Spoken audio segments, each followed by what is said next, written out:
పోయే ఆ విలేజ్ ఆ యొక్క గ్రామస్తులైతేనేమి ఎవరు చూసినా కూడా చూసి చూడనట్టు ఉండిపోయారు.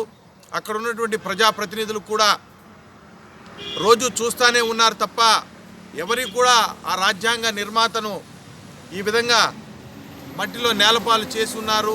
దీన్ని మనం వెంటనే దిద్దుబాటు చర్యలు తీసుకొని ఆయన గౌరవప్రదమైనటువంటి ప్లేస్లో స్థలంలో ఉంచాలని భావించకుండా ఉన్న సందర్భంలో అక్కడ ఉన్నటువంటి పంచాయతీ సెక్రటరీ కూడా ఏదైతే ప్రభుత్వం ఇచ్చినటువంటి విధులను కూడా ప్రతి గ్రామంలో క్లీన్ అండ్ గ్రీన్ ప్రోగ్రాం అయితేనేమి, పారిశుద్ధ్య కార్యక్రమాలు అయితేనేమి, ఆయన విధుల్లో భాగంగా ఆయన కూడా ఆ విగ్రహం ఆ విధంగా నిర్లక్ష్యానికి గురై మట్టిలో పడి ఉంటే చూసి చోద్యం చూస్తూ ఉండిపోయినారు తప్ప దాని మీద ఎవ్వరూ కూడా ఆ మహాపురుషుడిని గౌరవించాలని అనుకోని పరిస్థితుల్లో ఎవరో కొద్దిమంది వీడియో తీసి వాట్సాప్లో మెసేజ్లు ఇస్తే తప్ప ప్రపంచానికి తెలియని పరిస్థితి.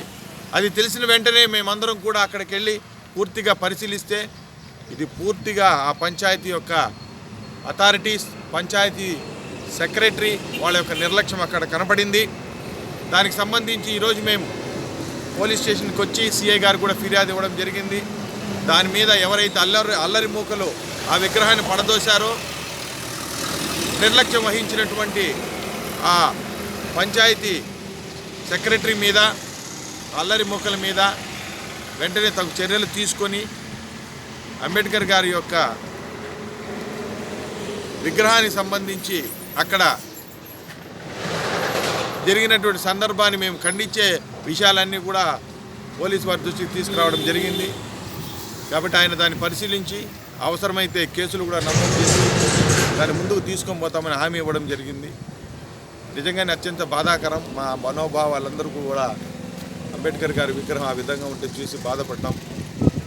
కాబట్టి మీ పత్రికా ముఖంగా మేము ఈరోజు ఈ విషయాన్ని తెలియజేసుకుంటాము.